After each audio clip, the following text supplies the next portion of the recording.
ಶಾಸ್ತ್ರೀಯ ನೃತ್ಯ ಕಲೆ ಜೀವನದ ಅವಿಭಾಜ್ಯ ಅಂಗವಾಗಿದೆ ಎಂದು ಸಾಹಿತಿ ಲೇಖಕಿ ಶಾಗ ನಯನತಾರಾ ಪ್ರಕಾಶ್ ಚಂದ್ರ ಹೇಳಿದರು. ಅವರು ಕೊಡಗು ಜಿಲ್ಲೆಯ ಅಭಿನಯ ಕಲಾ ಮಿಲನ ಚಾರಿಟೇಬಲ್ ಟ್ರಸ್ಟ್ ವತಿಯಿಂದ ಶನಿವಾರ ಸಂತೆ ಚಿನ್ನಳ್ಳಿ ರಸ್ತೆಯಲ್ಲಿ ನೂತನವಾಗಿ ಶಾಖೆ ತೆರೆದಿರುವ ನಾಟ್ಯ ಮಿಲನ ನೃತ್ಯ ಶಾಲೆಯ ಅಧಿಕೃತ ಶುಭಾರಂಭ ಕಾರ್ಯಕ್ರಮವನ್ನು ಉದ್ಘಾಟಿಸಿ ಮಾತನಾಡಿದರು.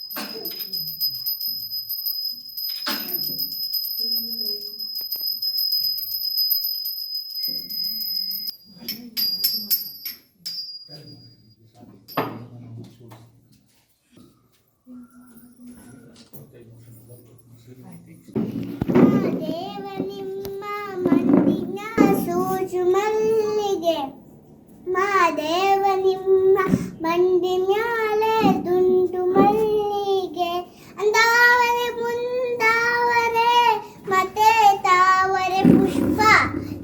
ಭಾರತದ ಪುರಾತನ ಶಾಸ್ತ್ರೀಯ ನೃತ್ಯ ಕಲೆಗೆ ಸುಮಾರು 30,000 ವರ್ಷಗಳ ಹಿಂದಿನ ಇತಿಹಾಸವಿದ್ದು, ಶಾಸ್ತ್ರೀಯ ನೃತ್ಯ ಪ್ರಕಾರಗಳ ಮೂಲಕ ಕಲಾವಿದರು ಅಂಗಾಂಗ ಮೂಲಕವಾಗಿ ತಮ್ಮ ನೃತ್ಯ ಪ್ರದರ್ಶನದಲ್ಲಿ ಕಥಾರೂಪಕಗಳನ್ನು ವ್ಯಕ್ತಪಡಿಸುವಂಥ ಕಲೆಗಾರಿಕೆ ಇದೆ ಎಂದರು. ನೃತ್ಯ ಸಂಗೀತ ಶಿಕ್ಷಣದ ಒಂದು ಭಾಗವಾಗಿದೆ. ಈ ನಿಟ್ಟಿನಲ್ಲಿ ಪೋಷಕರು ತಮ್ಮ ಮಕ್ಕಳಿಗೆ ಶಾಸ್ತ್ರೀಯ ನೃತ್ಯ ಸಂಗೀತದಲ್ಲಿ ಆಸಕ್ತಿ ಮೂಡಿಸಬೇಕು. ಈ ಮೂಲಕವಾಗಿ ನೃತ್ಯ ಕಲೆಯನ್ನು ಪೋಷಿಸುವಂತೆ ಸಲಹೆ ನೀಡಿದರು. ಮೊನ್ನೆ ನಡೆದಂಥ ರಾಜ್ಯ ಸರ್ಕಾರಿ ನೌಕರರ ಸಾಂಸ್ಕೃತಿಕ ಹಾಗೂ ಕ್ರೀಡಾ ಸ್ಪರ್ಧೆಗಳಲ್ಲಿ ಕೂಚಿಪುಡಿ ಮತ್ತು ಒಡಿಸ್ಸಿಯಲ್ಲಿ ಪ್ರಥಮ ಸ್ಥಾನ, ಹಾಗೆ ಭರತನಾಟ್ಯದಲ್ಲಿ ದ್ವಿತೀಯ ಸ್ಥಾನ ಪಡೆದಿದ್ದಾರೆ. ಅವರಿಗೆ ಜೋರಾಗಿ ಚಪ್ಪಾಳೆ ನೀಡಿ ಅವರ ಪ್ರತಿಭೆ ಹೀಗೆ ಮುಂದುವರಿತಾ ಇರಲಿ ಅಂತ ನಾನು ಆಶಯ ವ್ಯಕ್ತಪಡಿಸ್ತಾ ಇದ್ದೇನೆ. ಹಾಗೆ ಇವತ್ತೇನು ಅಧಿಕೃತವಾಗಿ ಪ್ರಾರಂಭಿಸ್ತಾ ಇದ್ದಾರೆ, ಇದು ಒಂದು 10 ವರ್ಷದ ಹಿಂದೆಯೇ ಸೋಮವಾರಪೇಟೆಯಲ್ಲೇ ಪ್ರಾರಂಭ ಆಗಬೇಕಿತ್ತು. ಯಾಕಂದರೆ ಅವರು ಸೋಮವಾರಪೇಟೆಯಲ್ಲಿ ಕರ್ತವ್ಯದಲ್ಲಿ ಇದ್ದಾಗಲೇ ನಾನು ಅವ್ರಿಗೆ ಮೇನ್ ಆಗಿ ಹೇಳಿದೆ, ಇಲ್ಲೇ ಶುರು ಮಾಡಿಬಿಡಿ ಅಂತ. ಅಲ್ಲಿ ಕಾರಣಾಂತರದಿಂದ ಆಗಲಿಲ್ಲ.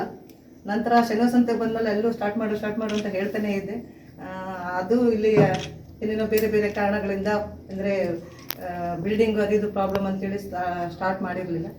ಇವತ್ತು ಒಂದು ಒಳ್ಳೆ ಶುಭಗಳಿಗೆ ಅಂತ ನಾನು ಅನ್ಕೋತೀನಿ. ಯಾಕಂದರೆ ನನ್ನ ಆಶಯವೂ ಅದೇ ಇತ್ತು. ಬೇಗ ಪ್ರಾರಂಭಿಸಿದಷ್ಟು ವಿದ್ಯಾರ್ಥಿಗಳು ಮೇಲಂತಕ್ಕೆ ಹೋಗುವ ನಿಟ್ಟಿನಲ್ಲಿ ಪ್ರಾರಂಭಿಸಿದ್ದಾರೆ ಅಂತ ಅನ್ಕೋತೀನಿ. ಹಾಗೆ ಈ ಒಂದು ಏನು ಟ್ರಸ್ಟ್ ಇದೆ, ಒಂದು ಉನ್ನತ ಸ್ಥಾನಕ್ಕೆ ಹಲವಾರು ಶಿಕ್ಷಕರಲ್ಲಿ ತಮ್ಮ ಪ್ರತಿಭೆಯನ್ನು ಅನಾವರಣ ಮಾಡ್ತಾ ಇದ್ದಾರೆ. ಆದರೆ ನನಗೆ ಅನಿಸ್ತು, ಇದು ಒಂದು ಉತ್ತಮವಾದ ಒಂದು ಸಂಸ್ಥೆ, ಒಂದು ಟ್ರಸ್ಟ್ ಅಂತ ಅನಿಸ್ತಾ ಇದೆ. ಯಾಕಂದರೆ ರಾಷ್ಟ್ರೀಯ ಮಟ್ಟ, ಒಂದು ಅಂತಾರಾಷ್ಟ್ರೀಯ ಮಟ್ಟದಲ್ಲಿ ಸ್ಪರ್ಧಿಸಿ ವಿಜೇತರಾದರೂ ನಮ್ಮ ಮಕ್ಕಳಿಗೆ ಕಲಿಸಿದ್ರು ತಪ್ಪೇನಿಲ್ಲ. ಹಾಗೆ ಹೆಚ್ಚು ಮಕ್ಕಳು ಅವ್ರ ಹತ್ರ ವಿದ್ಯಾಭ್ಯಾಸವನ್ನು ಕಲಿತು ಒಂದು ನಮ್ಮ ಶನಿವಾರ ಹೋಬಳಿಗೆ ಒಂದು ಕೀರ್ತಿಯನ್ನು ತರಲಿ ಅಂತ ಆಶಿಸ್ತಾ, ಇದು ಸಹಜ.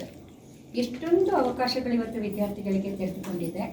ಈ ಅವಕಾಶಗಳನ್ನೆಲ್ಲ ನೋಡುವಾಗ ನಮ್ಮ ಬಾಲ್ಯದಲ್ಲಿ ನಮಗೆ ಈ ಅವಕಾಶಗಳು ಸಿಗಲೇ ಇಲ್ವಲ್ಲ, ಓದೋದನ್ನು ಬಿಟ್ಟರೆ ಬೇರೆ ಯಾವ ಒಂದು ಚಟುವಟಿಕೆಗಳು ನಮಗೆ ಇರಲಿಲ್ಲಲ್ಲ ಅಂತ ಒಂದು ರೀತಿಯಲ್ಲಿ ಬೇಸರ ಕೂಡ ಆಗುತ್ತೆ.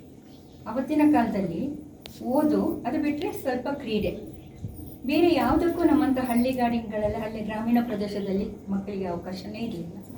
ಓದು ಅಷ್ಟೇ, ಮಾರ್ಕ್ಸ್ ತೆಗಿಬೇಕು, ಮಾರ್ಕ್ಸ್ ತೆಗಿಲಿಲ್ಲ ಅಂತಂದರೆ ಅನುತ್ತೀರ್ಣ ಅಂತ ಹೇಳಿತ್ತು. ಆದರೆ ಇವತ್ತು ಹಾಗಲ್ಲ, ಎಷ್ಟೊಂದು ಅವಕಾಶಗಳಿದೆ.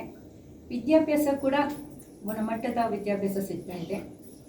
ಆಯಾ ಶಾಲೆಗಳು, ವಿದ್ಯಾಸಂಸ್ಥೆಗಳು ತಮ್ಮದೇ ಆದಂಥ ಗುಣಮಟ್ಟದ ಶಿಕ್ಷಣವನ್ನು ನೀಡ್ತದೆ. ಹಾಗೆ ಒಂದು ಮಗು ದೈಹಿಕವಾಗಿ ಮಾನಸಿಕವಾಗಿ ದೃಢತೆಯನ್ನು ಕಾಪಾಡ್ಕೋಬೇಕು, ದಾರ್ಢ್ಯತೆಯನ್ನು ಹೊಂದಬೇಕು ಅಂತಂದರೆ ವಿದ್ಯೆಯ ಜೊತೆಗೆ, ಶಿಕ್ಷಣದ ಜೊತೆಗೆ ಇಂತಹ ಪೂರಕ ಚಟುವಟಿಕೆಗಳು ಕೂಡ ಮುಖ್ಯವಾಗಿರುತ್ತೆ. ಆ ನಿಟ್ಟಿನಲ್ಲಿ ಬಾಲ್ಯದಿಂದಲೇ ನಾಟ್ಯವನ್ನು ಅಭ್ಯಾಸ ಮಾಡಿಕೊಂಡು ಬಂದಂತಹ ತಾಯಿ ತಂದೆಯರ ಒಂದು ಪ್ರೋತ್ಸಾಹದಲ್ಲಿ ಬೆಳೆದು ಬಂದಂತಹ ಮಿಲನ ಅವರು ಚಿಕ್ಕನ್ನಲ್ಲೇ ಹೇಳಿದ್ರು, ಆಗಲೇ ನಾಟ್ಯದ ಬಗ್ಗೆ ಆಸಕ್ತಿ ಇಟ್ಕೊಂಡು ಬಂದದ್ದು. ಒಂದು ಪ್ರತಿಭೆ ತಾನಾಗಿ ಬರೋದಿಲ್ಲ, ಒಂದೇ ದೈವದತ್ತವಾಗಿರುತ್ತೆ, ಇಲ್ಲ ತಂದೆ ತಾಯಿಯಿಂದ ವಂಶ ಪಾರಂಪರ್ಯವಾಗಿ ಬಂದಿರುತ್ತೆ. ಇವೆರಡೂ ಕೂಡ ಮಿಲನ ಅವರಲ್ಲಿ. ಭಾಗಮಂಡಲದಲ್ಲಿ ಶಾಲೆ ಪ್ರಖ್ಯಾತಿಯನ್ನು ಪಡೆದಿದೆ. ಈಗ ಇಲ್ಲಿ ಬಂದು ನೆಲೆಸಿರುವಂತಹ ಮಿಲನ ಅವರು ಇಲ್ಲಿಯ ಮಕ್ಕಳಿಗೆ ತಮ್ಮ ಸೇವೆಯನ್ನು ಒದಗಿಸಲಿಕ್ಕೆ ನಿರ್ಧಾರ ಮಾಡಿದ್ದಾರೆ.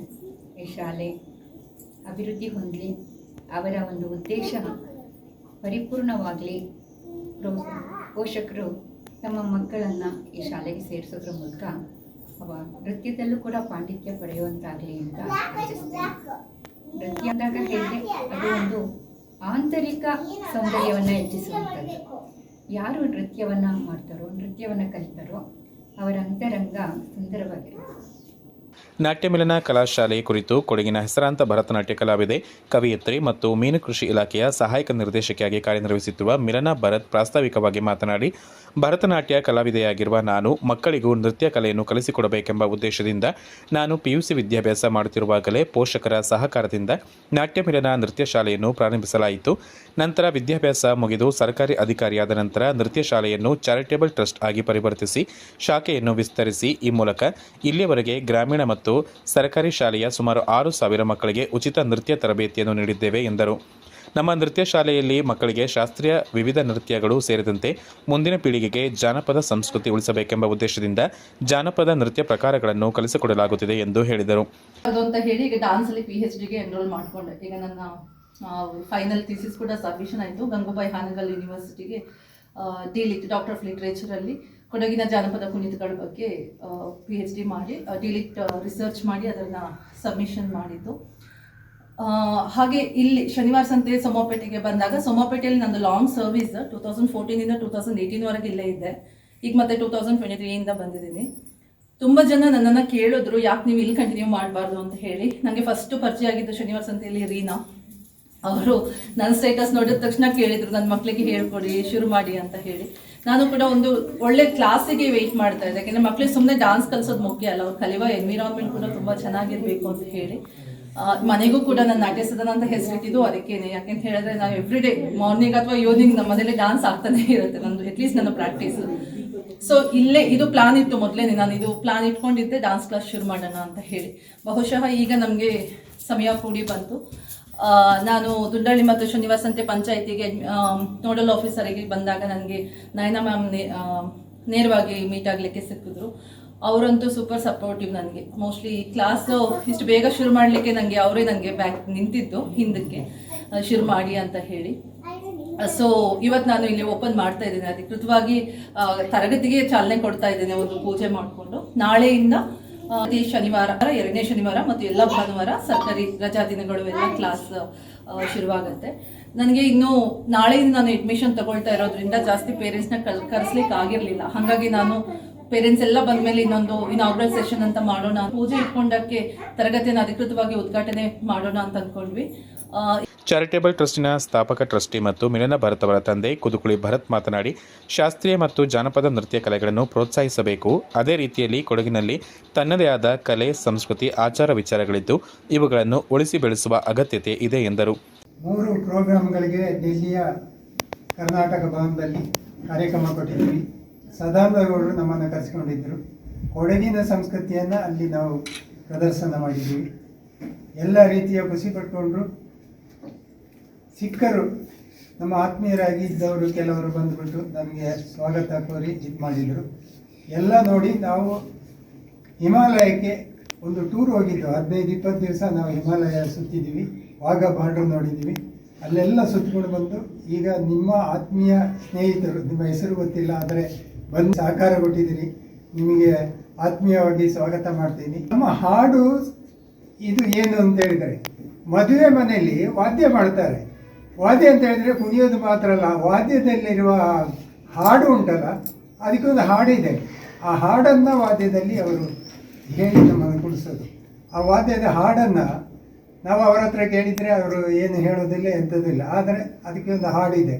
ನಾವು ನಮ್ಮ ಕೊಡಗಿನಲ್ಲಿ ಯಾವುದೇ ಒಂದು ಹಾಡಿದೆ, ಆ ವಾದ್ಯದವರು ಆ ಹಾಡನ್ನು ಹೇಗೆ ಇದು ಮಾಡ್ತಾರೆ ಅದು ನಮಗೆ ಚೆನ್ನಾಗಿ ಗೊತ್ತಿರ್ತದೆ.